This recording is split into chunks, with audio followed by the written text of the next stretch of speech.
పేద ప్రజలను ఆదుకోవడం, రైతుల కష్టాలు తీర్చడం, యువకులకు ఉపాధి కల్పించడమే తమ లక్ష్యమంటున్నారు ఉండి నియోజకవర్గ స్వతంత్ర అభ్యర్థి శివరామరాజు. నియోజకవర్గంలో దశాబ్దాలుగా ఎన్నో సేవలందిస్తున్నట్లు తెలిపారు. పేదలకు వైద్యం, నిరుద్యోగులకు ఉద్యోగ అవకాశాలు కల్పించడంలో కృషి చేస్తున్నామంటున్నారు. నిబద్ధతతో సేవ చేయడానికే రాజకీయాల్లోకి వచ్చానని తెలిపారు ఆయన. ప్రజాసేవ తమ ధ్యేయమంటోన్న శివరామరాజుతో మా ప్రతినిధి బ్రహ్మం ఫేస్ టు ఫేస్. సార్వత్రిక ఎన్నికలు మరికొద్ది రోజుల్లో వస్తున్నటువంటి నేపథ్యంలో ఇప్పటికే అన్ని పార్టీలు కూడా ఎవరి వ్యూహాల్లో వాళ్ళు ఉన్నారు. ఏదైతే మరికొద్ది రోజులు వస్తున్నటువంటి ఎన్నికలకు సంబంధించి అన్ని పార్టీలు కూడా ప్రచారాన్ని ముమ్మరం చేస్తున్నాయి. ముఖ్యంగా ఎంతో రాజకీయ చైతన్యం కలిగినటువంటి ఉండి నియోజకవర్గంలో ఇప్పటికీ స్వతంత్ర అభ్యర్థి శివరామరాజు ముందంజలో ప్రచారం తనదైన శైలిలో చేస్తున్నాం. ప్రస్తుతం మనతో ఆయన ఉన్నారు. ఆయన మరింత సమాచారం తెలుసుకునే ప్రయత్నం చేద్దాం. సార్ చెప్పండి, ప్రచారం ఎలా జరుగుతుంది? ప్రచారం చాలా బాగా జరుగుతోంది. ప్రజలందరూ కూడా నన్ను బాగా ఆదరించి మా అఖండ స్వాగతాన్ని పలుకుతున్నారు. నేను కూడా ప్రజలందరికీ చేరువవ్వాలనే ఆలోచనతో, టైం తక్కువ ఉంది, ప్రతి ఇంటిని టచ్ చేయాలనే ఆలోచనతో చిన్న ఆటోని తీసుకుని ఆటో ద్వారా వెళ్తూ ప్రతి ఇంటిని కూడా టచ్ చేస్తున్నా. అక్కడ ప్రతి సోదరిమణి, ప్రతి మాతృమూర్తి కూడా నాకు ఆదరణతో ఘన స్వాగతాన్ని పలికి ఆదరిస్తున్నారు.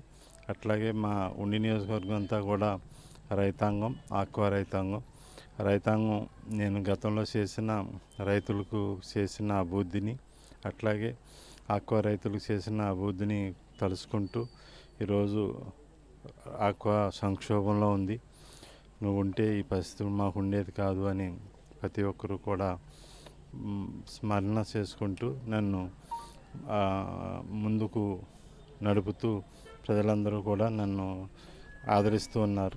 సార్, అంటే ఇప్పుడు ఆల్రెడీ మీరు 2 సార్లు ఎమ్మెల్యేగా చేశారు, ఒకసారి ఎంపీగా కూడా పోటీ చేశారు. అయితే 2 సార్లు ఈ నియోజకవర్గానికి సంబంధించి మీరు పనిచేశారు.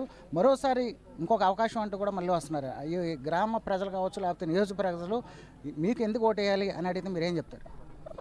ఖచ్చితంగా నేను 2 సార్లు ఎమ్మెల్యే కింద చేశాను, ఒకసారి అపోజిషన్ ఎమ్మెల్యే కింద చేశాను, ఒకసారి అధికార పార్టీ ఎమ్మెల్యే కింద చేశాను. అపోజిషన్ ఎమ్మెల్యే కింద చేసినప్పుడు ప్రజల సమస్యల పట్ల స్పందించి ప్రజలందరికీ కూడా అందుబాటులో ఉండి సమస్యల పరిష్కారానికి కృషి చేశాను.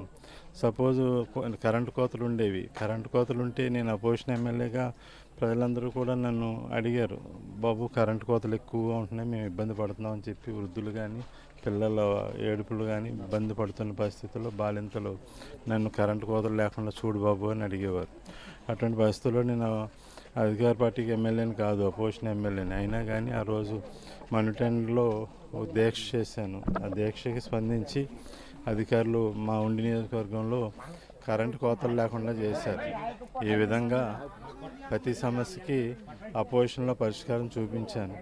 అట్లాగే నేను రాజకీయంలోకి రాకముందు 4 సంవత్సరాలు 2005 నుంచి 2009 వరకు కూడా స్వచ్ఛంద సేవా సంస్థ ద్వారా వేల మందికి ఉచితంగా వైద్య సహాయం అందించాను, 100 మందికి చదివించాను. నీ పనితీరే బాగుండేది మాకు, నువ్వే మాకు ఎమ్మెల్యే కింద కావాలని చెప్పి ప్రజలందరూ కూడా కోరుకుంటున్నారు. సరే, అంటే ఇప్పుడు ఆల్రెడీ వైసీపీ కావచ్చు, టీడీపీ కావచ్చు, లేదా జనసేనకు సంబంధించి ఎవరి మేనిఫెస్టోలు వాళ్ళకు ఉన్నాయి. మీరు ఒక స్వతంత్ర అభ్యర్థిగా ఈ నియోజకవర్గానికి మీకంటూ ఏ మేనిఫెస్టో ఉందండి? నేను రైతులకి అండగా ఉంటాను, పేద ప్రజలకి అందుబాటులో ఉంటాను, మహిళలకి సోదరీమణులకి అందరికీ కూడా నేను ఆప్తుడిగా ఒక అన్నగా ఉంటాను. యువతకి అందరికీ కూడా వాళ్ళ ఆకాంక్షకు తగ్గట్టుగా నిజాయితీ నిబద్ధతతో పనిచేస్తాను, యువతకి ఆదర్శంగా ఉంటాను. కాబట్టి నన్ను కోరుకుంటారు. మేనిఫెస్టోలు పార్టీలు రూపొందించుకుంటాయి, పార్టీలు అధికారంలోకి వస్తాయి.